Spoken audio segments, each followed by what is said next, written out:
It's 2:17 a.m., January 3rd, 2026.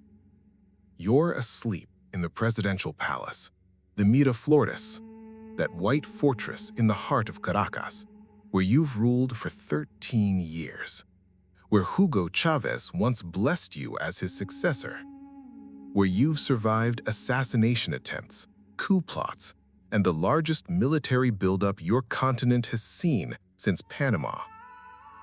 Then, the sky splits open. The first explosion rocks you awake, then another, then 7 more. Through the window, tracers arc across the darkness, the unmistakable thump of helicopter rotors. Low, fast, coming closer. Your guards are shouting. Your wife, Cilia, is pulling at your arm. But you already know. You've watched the American naval buildup for months. 15,000 troops. The USS Gerald Ford, the largest aircraft carrier ever built, circling your waters like a shark. You thought it was theater. You danced to rallies. You brandished a sword and swore to defend every inch of Venezuelan soil. 2 days ago, you told reporters you were open to negotiating. You were wrong. Within the hour, Delta Force operatives, the most elite special operations unit in the American military, will breach your location. The CIA has been tracking you for weeks. They know exactly where you sleep. By dawn, you and Cilia will be shackled in the cargo hold of an aircraft flying toward American soil. The man who ruled Venezuela will face a courtroom in Manhattan. Narco-terrorism conspiracy, cocaine importation, possession of machine guns, crimes against the United States. The charges carry a sentence measured in lifetimes. This is the story of Nicolas Maduro, a bus driver who became one of the most wanted men on earth. And to understand how it ends here, in chains over the Caribbean Sea, we have to go back to where it began, to a working-class street in Caracas, to a boy who never finished high school, to the moment he made a choice that would doom a nation. Before we go any further, let me tell you something most people get wrong about Maduro. They think he's stupid. They mock his malapropisms. They laugh when he confuses gremlin with Grinch. They call his bizarre statements, like claiming Hugo Chavez appeared to him as a small bird, the ravings of a fool. But here's the thing. Fools don't hold power for 13 years. They don't survive assassination attempts by drone. They don't outmaneuver the world's most powerful nations while their economy collapses around them. Maduro isn't stupid. He's something far more dangerous. He's a survivor. And his survival instincts were forged in places most people will never see. Nicolas Maduro Moros was born on November 23, 1962, in the working-class neighborhood of El Valle, on the western outskirts of Caracas. His father, Nicolas Maduro Garcia, was a union leader, a militant dreamer, his biographers would later call him, who died in a car accident when Maduro was 28. His mother, Teresa, was born in Cúcuta, a Colombian border town. This detail would haunt Maduro's political career. In Venezuela, only native-born citizens can become president. His opponents would spend decades questioning whether he was truly Venezuelan at all. Growing up on Calle 14, Maduro was the only boy among 4 siblings. He went to a public high school, Liceo José Ábalos, where he showed early aptitude for exactly one thing: organizing. He became president of the student union, not because he was the smartest, because he understood something about power that his classmates didn't. Power isn't about being right. It's about being present, about being useful, about making yourself indispensable to the people that matter. According to school records, Maduro never graduated. Some say he dropped out, others say he simply stopped attending. Either way, while his classmates pursued universities and professional careers, Maduro chose a different path. He became a bus driver. Now, here's what most people miss about this detail.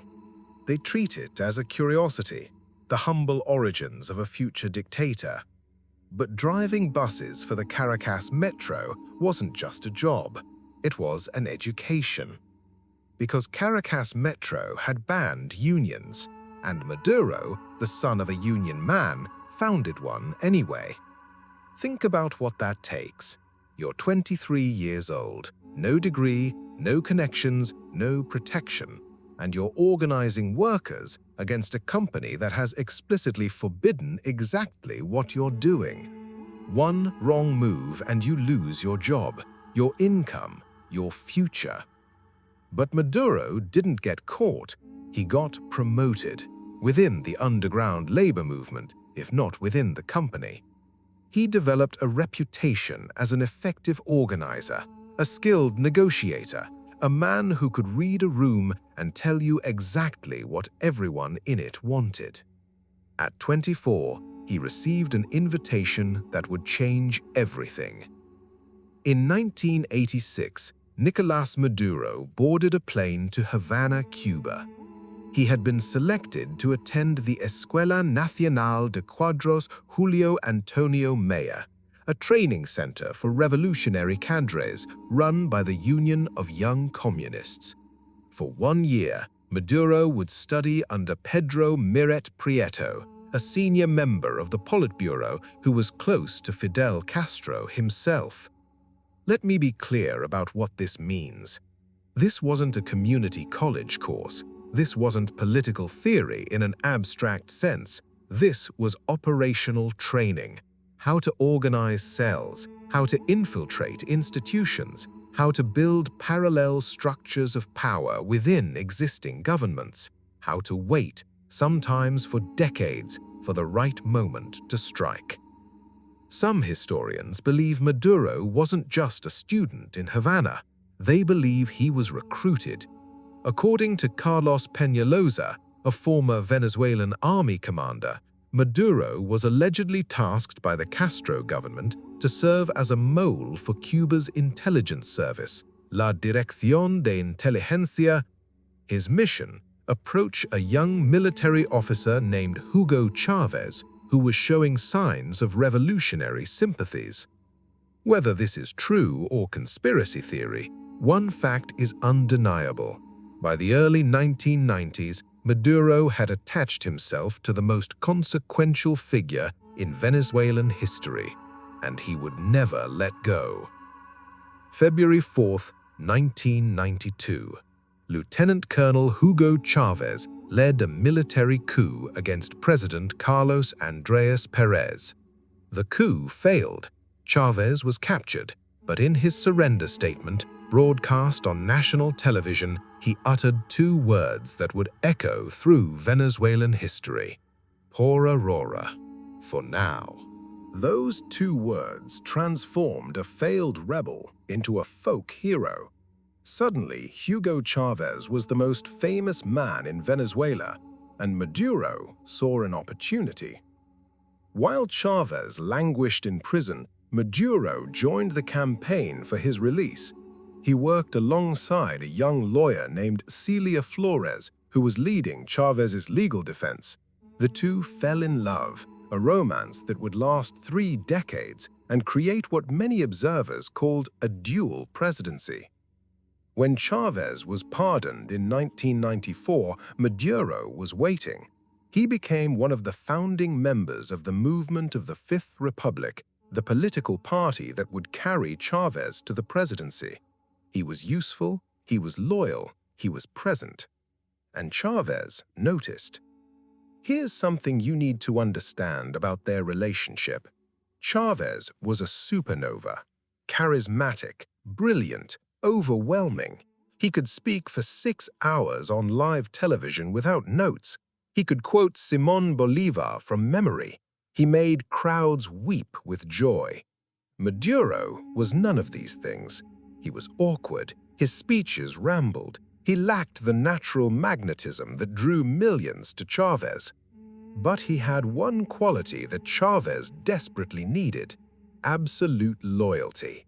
In a movement full of rivals and potential successors, men with military credentials, revolutionary credentials, intellectual credentials, Maduro was the one who would never betray.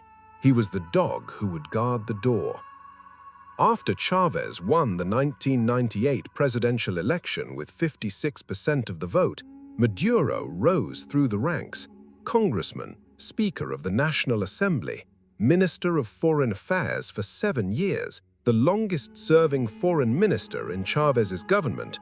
But his most important job had no official title.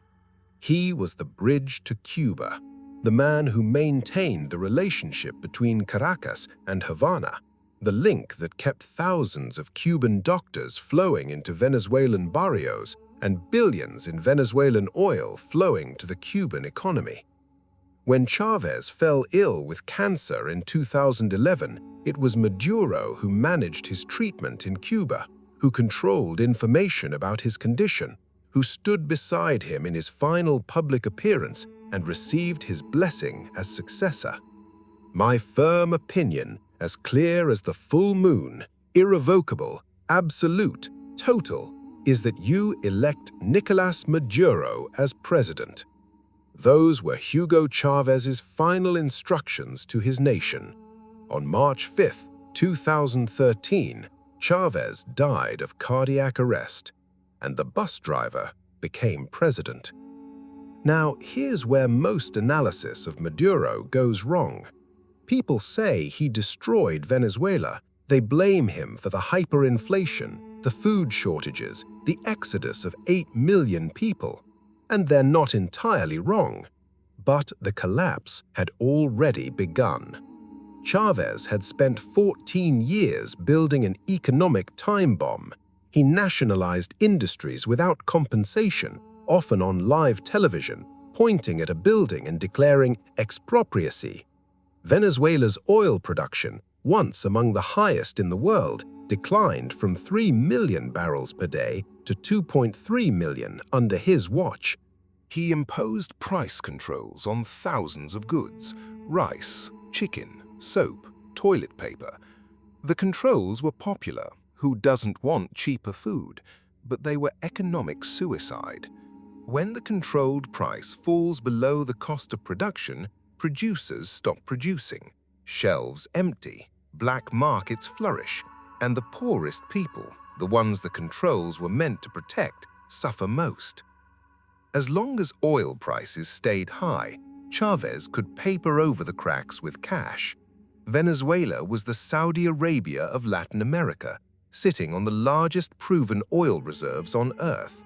When oil hit $100 a barrel, petrodollars flooded in. Chávez spent them on everything: social programs, foreign allies, subsidized goods for the poor. But he spent more than he had, much more. By 2013, when Maduro took office, Venezuela was running on fumes. Government spending had created massive deficits. The currency was already beginning its descent into worthlessness, and the country had become catastrophically dependent on oil exports. 98% of export earnings came from petroleum.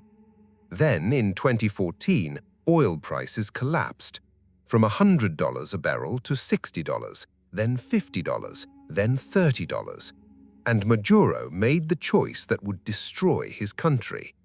Instead of cutting spending, he printed money, mountains of it. When the currency lost value, he printed more. When that currency lost value, he printed even more. The result was hyperinflation on a scale rarely seen in modern history. In 2014, Venezuela's inflation rate was 69%, the highest in the world but survivable. In 2015, it hit 181%. In 2016, it exploded past 800%. By 2018, inflation exceeded 1.7 million%. The Venezuelan bolivar became worth less than the paper it was printed on. I want you to understand what this means in human terms. The minimum wage in Venezuela dropped from $360 per month in 2012 to less than $2 per month by 2019. People lost an average of £19 between 2015 and 2016, not from dieting, but from starvation. Parents watched their children waste away because they couldn't afford food. Hospitals ran out of medicine. Surgeons operated without anesthesia because there was none to be had. By the end of the decade, the Venezuelan economy had contracted 73% from its peak. This was already the 15th largest economic crisis in modern history, and the largest outside of war, revolution, or total state collapse. 8 million Venezuelans fled the country, the largest refugee crisis in Latin America. They walked to Colombia. They crowded onto boats to the Caribbean islands. They scattered across South America, looking for any country that would take them. And through it all, Maduro held on. Here's what you need to understand. The man who couldn't feed his people proved extraordinarily talented at one thing: staying alive. Let me give you the numbers. Between 2013 and 2020, the Maduro government claimed to have thwarted over a dozen coup attempts, assassination plots, and foreign invasions. Some were real. The 2018 drone attack, where explosive-laden drones detonated near Maduro during a military parade, was captured on live television. His face went white with terror. Soldiers scattered. Chaos erupted. He survived. He always survived. How? First, he controlled the military. Not through charisma, he had none, but through corruption. Under Maduro, generals became business partners. They controlled drug trafficking routes. They skimmed money from food import programs. They grew rich while their soldiers went hungry. But their fortunes depended on the regime's survival. If Maduro fell, they would face prosecution or worse. Second, he controlled the judges. His wife, Celia Flores, wasn't just First Lady. She was what some analysts called the political brain of the regime, the woman who placed over 40 family members in key government positions, who controlled judicial appointments, who built a system where loyalty, not competence, determined who held power. Third, he learned to play great powers against each other. Russia provided weapons and military advisors. China provided loans, an estimated $60 billion over the years, in exchange for oil. Iran provided diplomatic support and technical assistance. Turkey, in its quest for influence, became an unlikely ally. And fourth, perhaps most importantly, he understood the weakness of his opponents. The Venezuelan opposition was fractured. Its leaders disagreed on strategy. Some wanted negotiation. Some wanted confrontation. Some fled into exile. Some were thrown in prison. Every time a charismatic figure emerged, Leopoldo López, Juan Guaidó, Maria Corina Machado, Maduro's security services found ways to sideline them: arrests, disqualifications, travel bans, exile. In 2019, Juan Guaidó declared himself acting president, backed by the United States and dozens of other countries. For a moment, it seemed like the end. Crowds filled the streets. The military appeared to waver. Maduro held a rally the same day, and nothing happened. The soldiers stayed in their barracks. The regime held. Guaidó eventually fled to Miami, his revolution deflated. The world kept expecting Maduro to fall. He kept not falling, until he made a mistake so brazen that even his survival skills couldn't save him. July 28, 2024.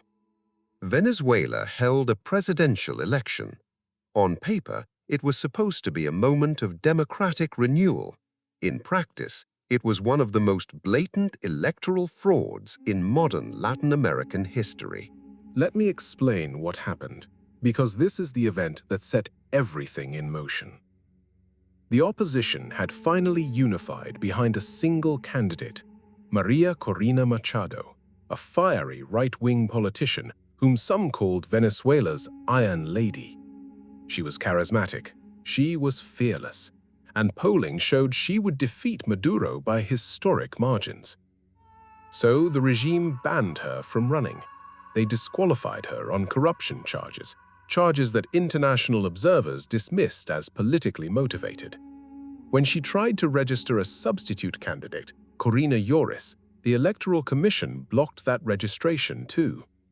Finally, the opposition managed to register Edmundo González, a 74-year-old retired diplomat whom few Venezuelans had heard of. He wasn't a dynamic figure, he wasn't a revolutionary, but he was the only option left. The election proceeded. Venezuelans turned out in massive numbers, despite government intimidation, despite armed thugs at polling stations, despite widespread reports of voter suppression. And here's what happened next. The opposition had prepared for fraud. Volunteers fanned out to 30,000 polling stations across the country. They collected printed tally sheets, official documents from voting machines that showed results at each location. They photographed them, digitized them, uploaded them to a central database. By election night, the opposition had obtained copies of more than 80% of all tally sheets in Venezuela. Their count showed Edmundo González winning with approximately 67% of the vote. Maduro had received roughly 30%. It was a landslide. Then, at midnight, the National Electoral Council, controlled by Maduro loyalists, announced the official results.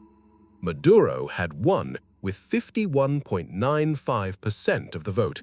González had received 43.18%. The numbers didn't just contradict the opposition's count, they defied statistical probability. Mathematicians around the world pointed out that the official percentages were oddly round, a telltale sign of fabrication. Exit polls by Edison Research had shown González winning by 34 points. The regime had simply invented the numbers. What followed was predictable. Protests erupted across Venezuela. The government responded with overwhelming force. According to the UN, at least 24 people were killed. More than 2,400 were arrested, the highest number of detentions in Venezuelan history. González fled to Spain. Machado went into hiding, moving from safe house to safe house, one step ahead of security forces hunting her. She wouldn't appear in public for 11 months until December 2025, when she made a dramatic escape by boat to Curaçao to accept the Nobel Peace Prize that the world had awarded her for her courage. And Maduro? He was sworn in for a third term on January 10, 2025. Most of the world refused to recognize his government. The United States declared Edmundo González the legitimate president of Venezuela. But Maduro still controlled the military, he still controlled the police, he still controlled the guns. He thought that would be enough. Donald Trump returned to the White House in January 2025 with unfinished business in Venezuela. During his first term, Trump had tried to remove Maduro through economic sanctions and diplomatic pressure. He had backed Juan Guaidó. He had frozen Venezuelan assets. He had even floated the possibility of military intervention. It hadn't worked. Maduro had outlasted him. This time would be different. Within months of taking office, Trump authorized a military operation that would escalate week by week, month by month, until it culminated in the most dramatic American action in Latin America since the invasion of Panama in 1989. It started with the boats. In September 2025, American forces began striking what they claimed were drug smuggling vessels in the Caribbean Sea and eastern Pacific Ocean. The Pentagon released grainy footage showing speedboats exploding under missile strikes. Officials claimed the boats were carrying cocaine bound for American shores. By December, the strikes had destroyed more than 30 vessels and killed over 100 people. Critics, including members of Congress, called it extrajudicial execution. The administration called it counter-narcotics. But the real goal was something else entirely. White House Chief of Staff Susie Wiles said it out loud in an interview with Vanity Fair. Trump wants to keep on blowing boats up until Maduro cries uncle. The pressure intensified. The USS Gerald R. Ford, the world's largest aircraft carrier, sailed into the Caribbean with a full strike group. More than 15,000 American troops assembled in the region. Trump declared Venezuelan airspace closed in its entirety. Then came the blockade. Trump ordered the Navy to interdict Venezuelan oil tankers, even those not under formal sanctions. Venezuela's oil production, already crippled, dropped another 15% as storage facilities filled and exports ground to a halt.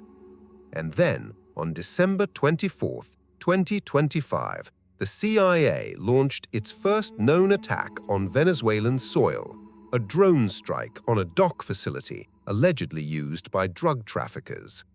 Maduro responded with defiance. He held rallies, he brandished swords, he danced before cheering crowds. "We do not want the peace of slaves," he declared. But behind the bravado, something had shifted. The noose was tightening, his options were narrowing, and somewhere in Washington, decisions were being made that would end his presidency in chains. January 2, 2026. Maduro met with a delegation of Chinese officials at the presidential palace. It was his last public appearance. State television showed him smiling, shaking hands, discussing cooperation. That night, he went to bed thinking he had survived another day, another week, another year. He was wrong. According to sources familiar with the operation, President Trump had authorized Maduro's capture several days earlier. CIA operatives had been tracking his movements for weeks. The location was confirmed. The Delta Force team was briefed. The strike began at approximately 2 a.m. local time. American aircraft flying from bases in Puerto Rico and from carrier decks in the Caribbean hit military installations across Venezuela. Fort Tuna, the largest military complex in Caracas, erupted in flames. La Calota Airport filled with smoke. Facilities in Miranda, Aragua, and La Guaira were struck simultaneously. The attack lasted less than 30 minutes, but in that half hour, American special forces breached the presidential compound. By dawn, Maduro and Celia Flores were in American custody, flying toward an uncertain future. Venezuelan Vice President Delcy Rodriguez appeared on state television, her voice shaking, demanding proof of life. "We do not know the whereabouts of President Nicolas Maduro and First Lady Celia Flores," she said. The man who had ruled Venezuela for 13 years, who had survived coup attempts, drone attacks, economic collapse, and international isolation, was gone, captured in his sleep, flown out of his own country like cargo. Attorney General Pam Bondi announced the charges hours after the capture: narco-terrorism conspiracy, cocaine importation conspiracy, possession of machine guns and destructive devices, conspiracy to possess machine guns and destructive devices against the United States. The indictment wasn't new. Federal prosecutors in Manhattan had filed it in March 2020, accusing Maduro and 15 other Venezuelan officials of partnering with Colombian FARC rebels to flood the United States with cocaine. The reward for information leading to his capture had been $50 million. For 4 years, That indictment had been symbolic, a piece of paper with no teeth. Maduro was untouchable, protected by his palace and his soldiers and his foreign allies. Now he would face trial in an American courtroom. The international reaction was immediate and divided. Russia condemned what it called an armed act of aggression. Iran declared it a flagrant violation of national sovereignty. China expressed deep concern. Colombia's president, Gustavo Petro, a leftist who had been one of Maduro's few remaining allies in the region, ordered troops to the Venezuelan border and called for an emergency UN Security Council meeting. He called the American action an assault on the sovereignty of Latin America. But other reactions were very different. Argentine President Javier Milei praised the operation. Venezuelan exiles in Miami flooded into the streets, crying and embracing. Maria Corina Machado, the Nobel Peace Prize laureate who had spent a year in hiding, issued a statement thanking President Trump for his decisive support. Back in Venezuela, the situation remained fluid. The military high command had not yet made its allegiances clear. Armed civilians, members of pro-government militias called colectivos, patrolled the streets of Caracas. No one knew what would happen next. But one thing was certain: the Maduro era was over. The bus driver who never graduated high school, the revolutionary cadre trained in Havana, the foreign minister who built alliances with dictators and rogues across the globe, the president who danced while his people starved. He was now a prisoner. So, what does Nicolas Maduro teach us? Perhaps this: that survival is not the same as success, that holding power is not the same as deserving it, that a man can outlast his enemies for years, for decades, while destroying everything he claims to protect. Maduro watched 8 million of his countrymen flee the nation he was supposed to serve. He watched children die from malnutrition in hospitals without medicine. He watched an economy that should have made Venezuela one of the richest countries on earth collapse into hyperinflation and poverty. And he stayed. He held on. He survived. Until he didn't. In the end, the same qualities that kept him in power, his ruthlessness, his willingness to commit fraud, his alliance with drug traffickers and foreign autocrats, became the charges that will likely keep him in prison for the rest of his life. The man who claimed to speak for the poor became one of the most wanted criminals on earth. The revolutionary who promised to challenge American imperialism was captured by American soldiers in his own bed. The bus driver who rose higher than anyone could have imagined will now face judgment in a Manhattan courtroom. We tell stories about dictators because they reveal something uncomfortable about power itself, about how easy it is to justify atrocities when you believe you're serving a greater cause, about how institutions designed to protect the people can be twisted to serve one man's survival. Maduro called himself a socialist. He called himself a Chavista. He called himself the defender of Venezuelan sovereignty. History will call him something else. And that story is just beginning. If this video helped you understand what just happened in Venezuela, subscribe and hit the notification bell. We're going to be covering this story as it develops, the trial, the aftermath, whatever comes next. Drop a comment. What do you think should happen to Maduro? Should he face justice in an American court? Should he be returned to Venezuela? I read every single comment. And if you want to understand more about how dictatorships work, how they rise, how they fall, and what they cost, check out our video on screen now. See you in the next one.